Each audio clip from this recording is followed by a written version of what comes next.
106.5. Son las 7:49, Marilena Núñez. Gracias, Julio. Muy buenos días a todos. ¿Cómo se manejará el tema de la menstruación en nuestras escuelas?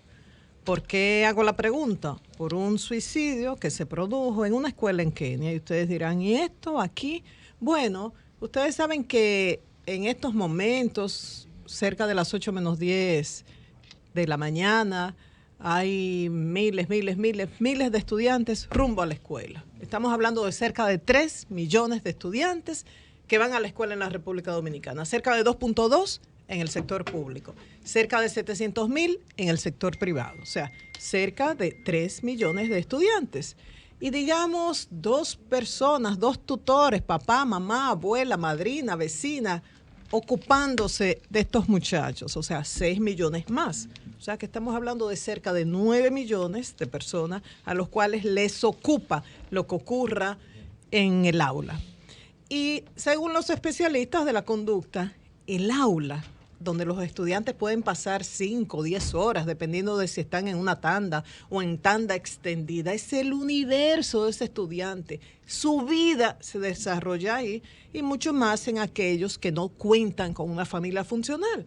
O sea, solo en el aula pueden interactuar porque quizás van luego a la casa y está el papá o la mamá presa, en la cárcel, el papá o la mamá fuera, están al cuidado de quizás alguien que no se ocupa de ellos, en fin, que es vital lo que ocurra en el aula.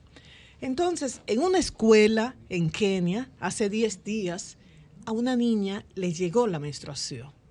No estaba preparada y manchó con sangre el pantalón de su uniforme. ¿Qué hizo la profesora de esa aula? Le llamó sucia y la echó del aula. ¿Cuál fue la reacción de la niña? Se suicidó. Los familiares de los estudiantes protestaron frente a la escuela y las autoridades tuvieron que disponer el cierre temporal de la misma. Y eso está bajo investigación. Y ha habido un escándalo entre las personas que se ocupan de los derechos de la mujer y específicamente de derechos sexuales y reproductivos. Y ustedes dirán, eso es en África, María Elena, nada que ver con lo nuestro. Uno supone que ese tema de la menstruación se maneja bien en nuestras escuelas, pero uno supone también que ningún estudiante entra a una escuela con un arma. Y eso ocurre en nuestro país. Se supone que un estudiante no debe entrar con drogas. Y aquí han encontrado a niñas con drogas en sus mochilas, a veces niñas que son utilizadas como mulas por sus propios familiares. Se supone que en las escuelas nuestros niños, niñas, jóvenes deben estar protegidas. Y hemos tenido casos de estudiantes que han sido acosadas, abusadas, violadas por el profesor de deporte, por una autoridad en la escuela. Se supone que en la escuela deben ser protegidos los estudiantes y sin embargo a veces llegan víctimas de violencia intrafamiliar, de abuso sexual y nada pasa. Entonces, por eso me hago la pregunta antes de estar lamentándonos y esta reflexión producto de un suicidio que se produjo en Kenia y África. ¿Cómo manejamos el tema de la menstruación en nuestras escuelas? Tenemos toallas sanitarias en las escuelas disponibles para las estudiantes cuando les llegue la menstruación por primera vez en el aula y no estén preparadas.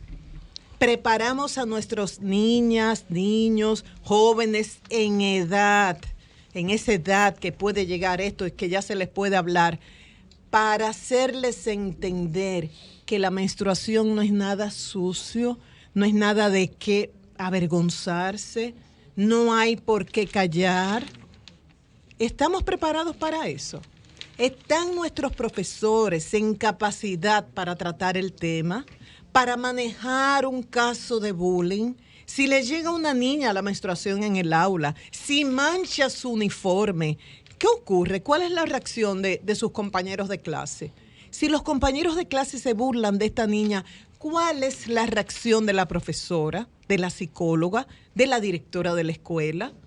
Ustedes dirán, ¿por qué te preocupas por eso? Bueno, fíjense, la doctora Lilian Fonder, que es ginecóloga, una especialista en el tema, justamente está escribiendo un libro, El poder de la sangre menstrual, y dice que son alarmantes los datos que ha encontrado. Su investigación es de lo que ocurre a nivel mundial, pero también en la República Dominicana.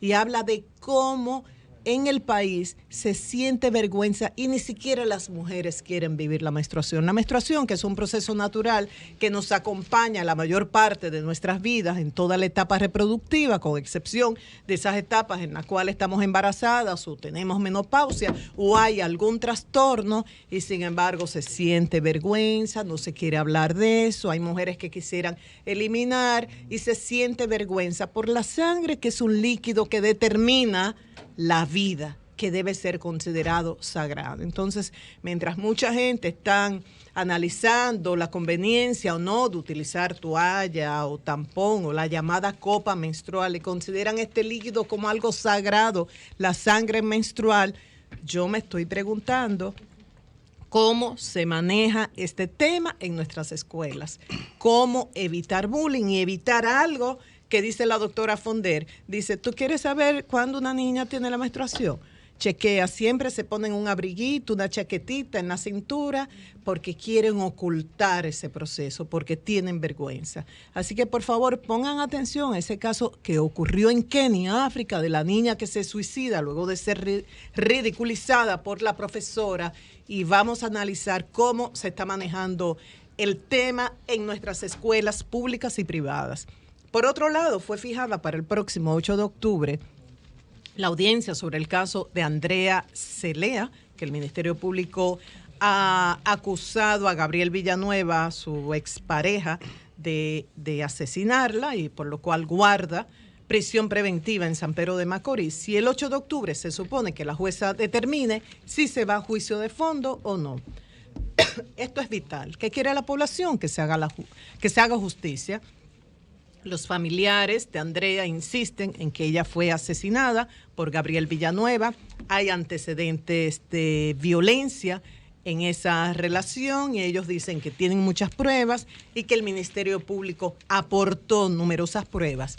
La acusación del Ministerio Público y las pruebas aportadas, todo esto fue leído ayer en una maratónica sesión que duró cerca de 6 o 7 horas. Durante este año han estado aplazando por una serie de incidentes y ya finalmente el 8 de octubre creo que se sabrá si se va o no a juicio de fondo. Mientras tanto, se está a la espera de la próxima audiencia del caso de Donny Santana, acusado de incesto contra su hijastra. Este caso también se ha caracterizado por una serie de incidentes. A él lo operaron, presentaban certificados de salud. En muchos casos no era trasladado desde la cárcel de San Pedro de Macorís hasta acá Santo Domingo. En la última audiencia fue su abogada que faltó y finalmente la jueza la excluyó del caso y le dio unos días para que buscara otra abogada. ¿Cuándo será la próxima audiencia de Donny Santana? No tenemos ese dato, pero se está a la espera. Y estamos a la espera también del resultado de la investigación que dispuso la Procuraduría sobre el caso de la joven abogada petromacorizana Anibel, asesinada por su expareja en el segundo intento de matarla, luego de ser beneficiado con un acuerdo penal abreviado. Recuerden que donde nos quedamos fue que en febrero en la Procuraduría sabían de este acuerdo. El persecutor, el encargado de la persecución, pidió información. La fiscal que se había retirado mandó la información, pero la pregunta que nos hacemos es ese vacío que queda desde febrero, que la Procuraduría tiene información sobre el caso, hasta el 31 de agosto, cuando la expareja la asesina. ¿Qué ocurrió? ¿Qué impidió que este señor se mantuviera en cárcel, que se revocara el acuerdo, o si iba a salir de todas maneras, que se protegiera a Anibel? ¿Y cómo era posible que se firmara ese acuerdo estando Anibel ausente y, según dicen, falsificando su firma? Además, ¿corrió dinero en este caso? ¿Quién recibió dinero? ¿Quiénes son corresponsables de la muerte de Anibel? Estamos esperando esto. Voy a terminar con unos datos que ofreció el procurador, pero antes, para que ustedes vean los enfoques diferentes que hay.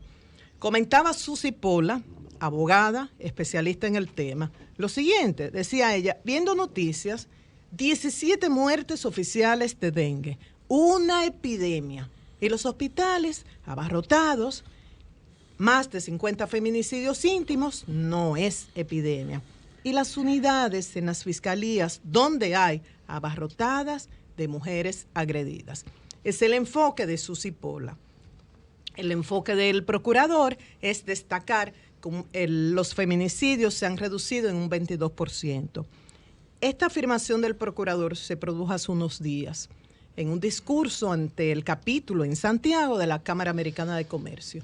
Solicité por las vías correspondientes el discurso íntegro porque decía, no es bueno sacar de contexto, hay que ver qué dijo antes y después de hacer esta afirmación el procurador para ver el contexto completo, pero no lo pude obtener. Entonces me voy a limitar a lo que él dijo. Él dijo, se han reducido en un 20% los casos de feminicidios, pasando de 117 en el 2017 a 83 en el 2018. Hasta julio de ese año, en el 2018, se registraron, de este año, 2019, se registraron 50 feminicidios. Esto representa la cifra más baja en ese periodo de tiempo en los últimos años. También dijo, me imagino refiriéndose al caso de Anibel, es duro ver cómo a pesar de todos los esfuerzos y de que haya reducción en los casos de feminicidios, aún muchas mujeres pierden su vida de esa manera. Estas estadísticas son ciertas, de seguro que sí. Si el procurador las cita, las sacó de algún lugar y datos oficiales. ¿Procede a decirlas ahora, en los días que lo dijo? No, por la indignación que había en la gente. No solo por un asesinato, en el caso de Anibel, que ya duele bastante, ese asesinato de Anibel, sino porque estaba rodeado de complicidad, según todo lo que se dijo y lo que provocó la investigación de parte de la Procuraduría, complicidad y corrupción. Y aún estamos en espera del resultado de esa investigación. Yo me he comunicado constantemente, pido información al encargado de esta investigación, Bolívar Sánchez. Todavía no han concluido. Le digo, debemos asumir la responsabilidad como medio de comunicación, dar seguimiento, y estamos a Maurice en espera de esto. Cambio y fuera. El sol de la mañana.